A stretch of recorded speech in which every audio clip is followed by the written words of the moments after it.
Hola, antes de comenzar con esta historia me gustaría que le hicieras like a este vídeo y te suscribas para poder subir más contenido como este. Novela. Hermana, en esta vida yo soy la reina. Episodio 288, Ruptura. Fue Elko quien respondió en lugar de Rafael sobre la historia del oro. Como él se encargaba de todas las transacciones en la Tierra Santa, tenía algo que decir sobre las monedas de oro. Elko interrumpió a Rafael de forma natural. Sí, ese oro lo usamos muy bien. Pero ¿crees que solo tú nos ayudaste económicamente, arrogante bastardo? Elko levantó la voz, señalando con el dedo. Tú tampoco sabes lo que pasó en Tierra Santa, tuvimos que hacer lo que fuera para sobrevivir. Ante esas palabras, no solo el príncipe Alfonso, sino también Bernardino y Manfredi cerraron los ojos con expresiones desoladas.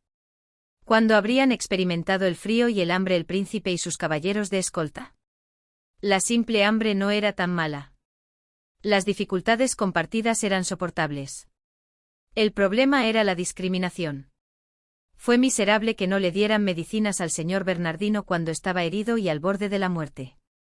Aunque Alfonso y su pequeño destacamento intentaron conseguir medicinas en otro lugar con el botín que recibieron por sus méritos militares, era lamentablemente insuficiente después de usarlo para conseguir alimentos y suministros básicos.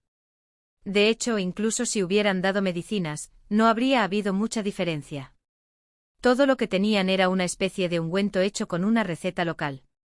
El señor Elko habló como si escupiera sangre. Cuando nuestro país nos abandonó, los únicos que nos tendieron una mano fueron las fuerzas del Gran Duque Odón de Gálico, encabezadas por la Gran Duquesa Lariesa. Si no fuera por ella, todos habríamos muerto de hambre. Al principio de la guerra, el señor Bernardino fue atendido por un médico y salvó su vida gracias al oro enviado por Lariesa. Hasta entonces Alfonso no había respondido a ninguna de las cartas de Lariesa, pero cuando la vida del señor Dino estuvo en peligro por una herida, finalmente se tragó su orgullo ante Lariesa y le respondió. Todos sabían ese hecho. Era un incidente por el que el señor Dino todavía se sentía en deuda con Alfonso. Oh, mi estimado señor Elko, pensé que odiabas al reino de Gálico, que te quitó un ojo y te cortó un brazo, pero parece que los plebeyos no ven nada cuando se trata de su plato de comida, ¿verdad? Rafael. La mordaz crítica de Rafael, que había cruzado la línea, fue detenida por Alfonso. El señor Elko me sirvió con lealtad durante más de 4 años en la árida Tierra Santa. La voz de Alfonso estaba impregnada de una culpa más profunda que la ira. Por mucho que seas tú, no toleraré que le hables así a Elko. Esta fue una historia realmente desgarradora para Rafael. Rafael, sin pensarlo 2 veces, usó su lengua afilada como un puñal para destrozar, pero se sintió herido por la frase de Alfonso, que no contenía ni una sola palabra dura. En cuanto al trato que Ariadne merecía, sí, podía haber desacuerdos. Lo que Rafael sabía era, de todos modos, una narrativa sesgada. Si hubiera más historia entre ellos. Es decir, por ejemplo, si Rafael no lo sabía, pero Ariadne era en realidad una villana atroz para Alfonso, o una asesina en serie con el pasatiempo de hervir animales y niños, entonces el juicio de Rafael también podría estar equivocado. Además, cada uno tenía sus propias posiciones y deseos. Rafael admitió la posibilidad de que su propio corazón hubiera puesto un velo borroso sobre su objetividad. Pero que Alfonso pusiera a Elko delante de Rafael era algo completamente diferente. La historia entre Rafael y Alfonso era antigua y completa. Rafael y Elko habían estado en una relación de tensión sutil o abierta desde la infancia, y Alfonso nunca tomó partido por ninguno de los dos. Simplemente todos reconocían tácitamente que el amigo más cercano del príncipe Alfonso era Rafael. Sin embargo, durante los 4 años que Rafael y Alfonso estuvieron separados, el tiempo de Alfonso escribió más páginas con otras personas que con Rafael. Los 4 años que Alfonso pasó en el campo de batalla, y la sombra de una mujer que se interpuso entre ellos, crearon una grieta que nunca podría ser reparada. ¿Crees que yo no quería volver? Alfonso, un momento después, respondió a la acusación de Rafael de que no había estado al lado de Ariadne. Me di cuenta de que si no tenía poder, si no había logrado nada por mí mismo, no podría estar con la persona que quería, solo después de ser arrastrado a Gálico. Las emociones de Alfonso se intensificaron gradualmente. Aunque hubiera regresado directamente de la Tierra Santa, habría sido solo una repetición de lo mismo de antes, como iba a regresar a casa, se resolvería todo si un príncipe joven y sin poder solo le tomara la mano a Ari. Habría aparecido otra princesa, otra duquesa. Y León III vendería a su hijo como un semental a la familia que ofreciera el oro más alto. Si no podía superar a su padre, era un futuro tan claro como el agua. Pero Rafael no se rindió. Ah, así que no te gustaba un príncipe sin poder y regresaste como un príncipe casado. Alfonso sintió un dolor punzante en el estómago. No tenía nada que decir. Vaya.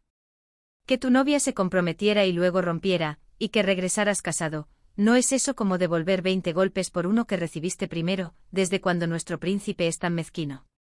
Detrás, el grito de Elko sonó como música de fondo.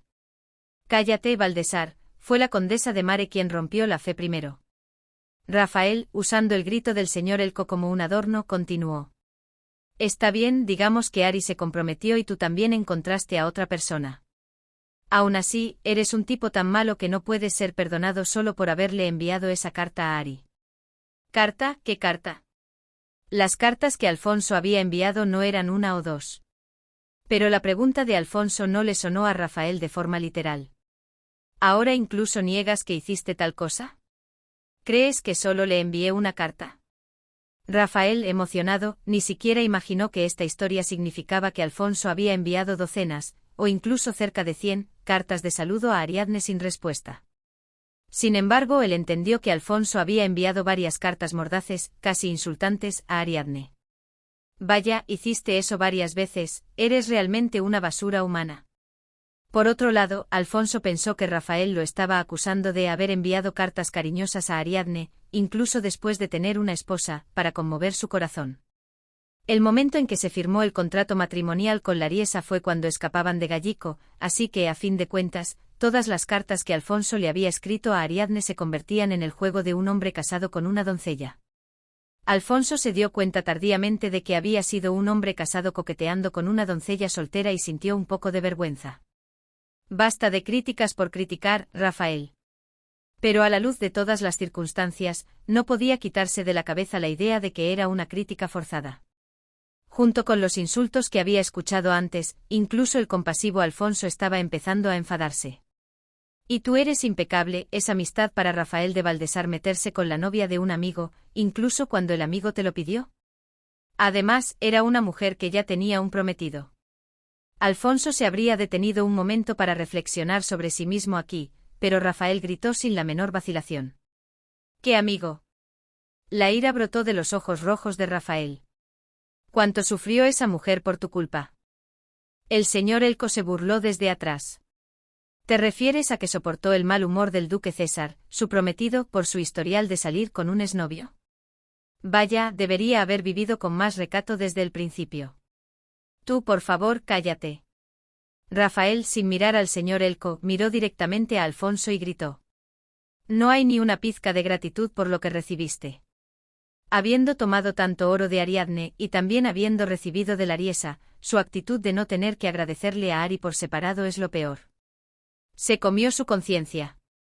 Él mismo está casado, pero todavía tiene sentimientos por Ariadne, y no tiene intención de romper su matrimonio para salir con ella. Es lo peor. En esa situación, si se mete con el historial de compromiso y ruptura de Ariadne, ni siquiera es un hombre. Alfonso de Carlo, por favor, deja de hacer el ridículo. ¿Ridículo? Desde el punto de vista de Alfonso, era tan injusto y agraviante que quería saltar. Si realmente hubiera querido hacer el ridículo, habría convocado al condesa de Mare tan pronto como regresó a casa para avergonzarlo y buscar una pelea. Por el contrario, si hubiera sido un hombre casado que quería jugar con una virgen, la habría buscado en su casa y se habría aferrado a ella. No se acercó a ninguna de las mezquinas acciones que su estatus e influencia le permitían, y el amigo que le lanzaba tales reproches no parecía la persona que él conocía. Cuida tus palabras, Rafael de Baltasar. Al final, incluso la voz de Alfonso se elevó. Rafael le gritó de vuelta. ¿De verdad no ves nada ante el poder? Tanto querías una familia política poderosa, tanto como para desechar a la mujer que decías amar. Rafael. Pero Rafael no se detuvo. Simplemente métete en las faldas de tu gran duquesa y lame el trasero de los gálicos. No seas tan patético. Con todos los demás dedos de su mano derecha doblados, extendió solo el índice y el meñique hacia Alfonso, como si fuera a apuñalarlo. Significaba no eres un hombre y si se consideraba su etimología, era un gesto obsceno que significaba tu esposa se acuesta con otro. Oye. Llegado a este punto, incluso el siempre tranquilo Alfonso perdió la cabeza. Esta vez, incapaz de contener su ira, Alfonso se acercó a Rafael a grandes zancadas e intentó agarrarlo por el cuello. El señor Manfredi, que había estado observando toda la situación desde atrás, salió corriendo como una ardilla y agarró a Alfonso por la espalda. Su Alteza. El señor Manfredi solo pudo detener a Alfonso por un instante, pero fue tiempo suficiente para que Rafael se apartara de Alfonso. El señor Bernardino, que era viejo y no tenía los reflejos tan rápidos como antes, también se aferró rápidamente al príncipe Alfonso. Boa, boa, boa, boa, príncipe, cálmese, cálmese. El señor Manfredi también lo apoyó desde un lado. Su Alteza, cálmese un momento. Mientras tanto, el señor Bernardino le hizo una señal a Rafael. Rafael, vete por ahora. Rafael se mordió el labio y se levantó. El señor Dino dijo en voz baja. Hablamos más tarde. Rafael respondió fríamente. Eso no va a pasar. Miró al príncipe Alfonso con una expresión gélida. Si iba a ser así, no deberías haber aceptado el dinero que ella te dio, crees que ella te traicionó y te acuestas con la duquesa gálica, y aún así aceptas el dinero que te da. En realidad, esto no era una acusación correcta en principio. Rafael entregó la carta de Ariadne con un retraso, y cuando Alfonso regresó, solo quedaban las monedas de oro que supuestamente había enviado la Santa Sede etrusca. Alfonso nunca supo que era dinero enviado por Ariadne, y como Rafael se fue de inmediato, no tuvo tiempo de rechazarlo, incluso si hubiera querido. Pero tanto Alfonso como Rafael estaban demasiado excitados para discutir esto lógicamente. ¿Dinero? ¿Qué dinero? ¿Acostarse, este bastardo? Un Alfonso enfurecido intentó abalanzarse de nuevo sobre Rafael. El señor Bernardino y el señor Manfredi se aferraron desesperadamente al príncipe. Incluso con los dos, no eran suficientes. Cuando Alfonso intentó abalanzarse como un toro, los dos caballeros fueron arrastrados hacia adelante. Príncipe, por favor. Cálmese, cálmese. Mientras tanto, Rafael soltó una ráfaga de palabras. No sabía que eras tan cobarde. Un proxeneta que se aprovecha de las mujeres, que no tiene la culpa y se masturba, de verdad no sabía que era mi amigo. Rafael lanzó una última mirada a Alfonso, quien lo miraba con resentimiento. Se acabó entre tú y yo. Van. Rafael cerró la puerta del salón de Alfonso con fuerza. Sin mirar atrás, salió caminando por el pasillo del palacio del príncipe Carlo. Detrás de él se escucharon las voces del señor Dino y el señor Manfredi tratando de calmar a Alfonso, y la voz de Elko informando en voz alta, como si quisiera que Rafael lo escuchara. Su Alteza. Cálmese. No hay tiempo que perder aquí. Si desea asistir a la cena organizada por el marqués Guattieri, debe comenzar a prepararse. El marqués Guattieri era un noble de gran antigüedad con vastas propiedades en el este del reino. Era una figura influyente en esa facción. Rafael sintió que algo se le subía a la garganta. En su juventud, Alfonso, a pesar de su alto título, era solo un noble de la corte con poca influencia real. El mismo hijo del marqués de Valdesar y Elko, que era un plebeyo, fueron acogidos sin discriminación. Era un chico que se mezclaba con todos. La cena del marqués Guattieri era un evento a puerta cerrada donde se reunían las figuras más poderosas del reino etrusco.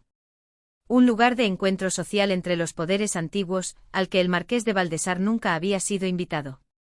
Era perfectamente normal que un príncipe de la nación asistiera a un lugar así. Pero Alfonso, el Alfonso como persona, no era alguien que fuera a esos lugares. No los disfrutaba ni los buscaba. Ahora era diferente. Rafael sintió un frío en el pecho. Su amigo Alfonso no estaba por ninguna parte.